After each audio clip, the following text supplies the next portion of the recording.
ఒక మంచి కథ చెప్పుకుందామా? ఒకరోజు ఒక మనిషి బుద్ధుణ్ణి ఇలా అడిగాడు. గురువుగారు, మనకి చాలా బాధ కలిగించిన వాళ్ళను ఎందుకు క్షమించాలి? మనల్ని బాధ పెట్టిన వారిని మనం క్షమించకపోతే ఏమవుతుంది? వారు మనకు అంత గాఢంగా గాయం చేసినప్పుడు క్షమించడం ఎందుకు అని. బుద్ధుడు ఒక్క చిరునవ్వు నవ్వి ఇలా అన్నాడు. బాబు, నీకొక ఉదాహరణ చెప్తాను విను అని. నీ చేతిలో ఒక వేడి బొగ్గు ముక్క ఉందని ఊహించుకో.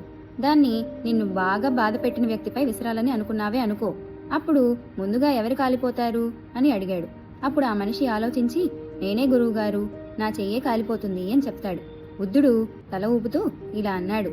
అలాగే కోపం అలానే పెట్టుకోవడం, క్షమించకపోవడం అనేది ఆ వేడి బొగ్గును పట్టుకున్నట్టే. ముందుగా నిన్నే కాలుస్తుంది, ఇంకెవరినైనా కాదు అని. కొద్దిసేపు నిశ్శబ్దంగా ఉండి బుద్ధుడు మళ్ళీ ఇలా కొనసాగించారు. క్షమించడం అనేది కేవలం ఈ జీవితానికి సంబంధించింది కాదు. నువ్వు ఎవరో ఒకరిపై ద్వేషం పెట్టుకుంటే ఆ ద్వేషం ఈ జన్మలో ఎండవదు. ఆ ఆవేశం, ఆ గాయం మనసులో మిగిలిపోతుంది. తర్వాతి జన్మలో ఆ వ్యక్తిని మళ్ళీ కలిసినప్పుడు ఎందుకో తెలియకుండానే నీకు అసౌకర్యంగా అనిపిస్తుంది.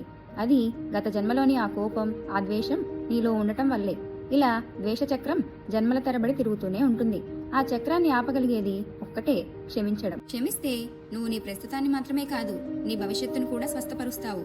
గుర్తుంచుకో, క్షమించడం బలహీనత కాదు, అది ధైర్యవంతుడి హృదయానికి గుర్తు. ఇతరులను క్షమించు, వాళ్ళు అర్హులు కాబట్టి కాదు, నువ్వు శాంతి ఆనందానికి అర్హుడు కాబట్టి అని చెప్తాడు. ఈ కథ నుండి మనం ఏం తెలుసుకోవాలి అంటే, మీరు కూడా ఎవరైనా మిమ్మల్ని బాధ పెట్టినప్పుడు క్షమించడం గుర్తుంచుకోండి.